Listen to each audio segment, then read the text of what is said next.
Hello po, good morning. Ngayon ay Sabado, September 6. Ang dami na nag-aabang sa akin, no? Pambira. Ayan sila, oh, halos sumasalubong. Grabe, pasensya na. Medyo nabala ko ng gising. Ayan na po. Andito na sila, oh, nakabang na. Ay ang aming mga kalapati. Grabe, oh.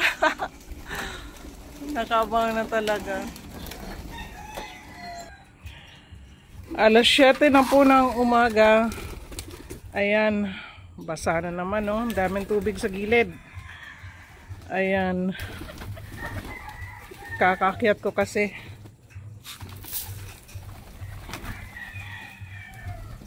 Medyo mainit. Sana magpatuloy po yung magandang kalagayan ng panahon ngayong araw. Sana uminit. Lagi na lang kasi maulan. Dami na naman, oh. Laging nag-aabang sa amin yan. Umaga tsaka hapon, nagpapakain pa ako ng kalapati. Ayan. Good morning po, araw ng Sabado, September 6, 2025.